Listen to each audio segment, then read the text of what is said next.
নমস্কার ভিউয়ার্স, আজকে আপনাদেরকে যেমন আমি কথা দিয়েছিলাম সেরকম একটি নতুন ব্লগ এনেছি। আমি গত ব্লগে আপনাদের সঙ্গে ডিসকাস করেছিলাম যে ডাক্তারের কাছে না গিয়ে কী করে নাক থেকে রক্ত পড়াটা বন্ধ করা যায় কিছু টিপস দিয়ে। কিন্তু আজকের ব্লগ করেছি সেখানে আমি কিছু ওষুধপত্র আপনার সঙ্গে ডিসকাস করব।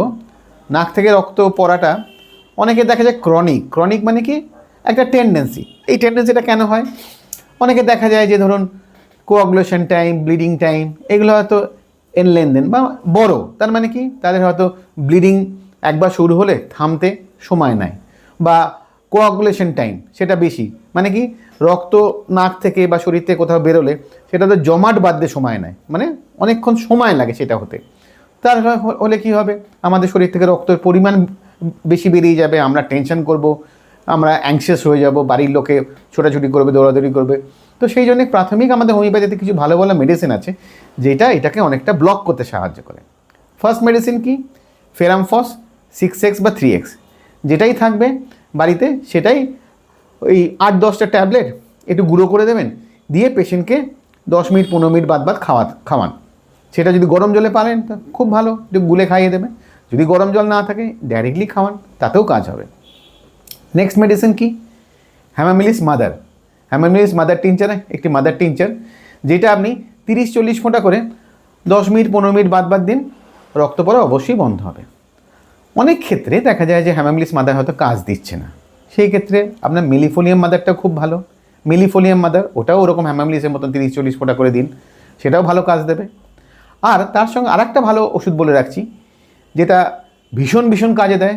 আমার 60-70% ক্ষেত্রে দেখা যায় যে ইপিকাক 30 একটা এমন একটি ওষুধ, it is an anti haemorrhagic medicine, মানে রক্ত বন্ধ করা একটা ভালো ওষুধ হোমিওপ্যাথিক্যালি।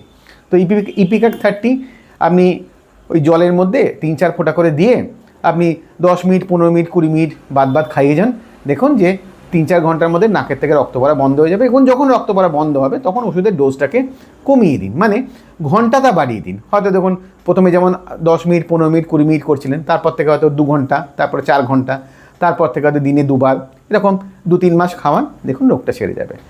আর একটা ওই যে যেমন হ্যামামিলিস বললাম, হ্যামামিলিস মাদারের 3-4টা আপনি খাওয়াতে পারেন। কেন? কীরকম? দিনের মধ্যে 2-3 বার খাওয়া দাওয়ার পরে।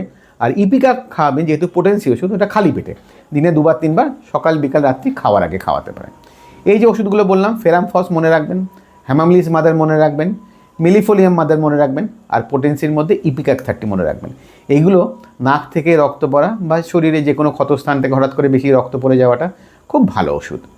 আর আরেকটা ওষুধ বলে রাখলাম যে হঠাৎ করে কেউ নাকে ধাক্কা লাগলো, দুম করে হুড়ু করে নাক থেকে রক্ত পড়ছে, তাহলে কমন ওষুধ এটা আমরা অনেকেই খাওয়াই কি, আর্নিকা, ঘরেই থাকে, আর্নিকা 30ও খাইয়ে দেখতে পারেন। এতেও আপনি মোটামুটি আপনারা ভালো কাজ পাবেন। এবং আমি কথাই পারি আপনাদেরকে যে 90% ক্ষেত্রে আপনাদের ডাক্তারের কাছে চেম্বারে হয়তো ছুটতে হবে না। সেই ক্ষেত্রে আমাকে একটু মনে রাখবেন। নমস্কার, আজকে ব্লগ এখানেই বন্ধ করছি, শেষ করছি। Thank you.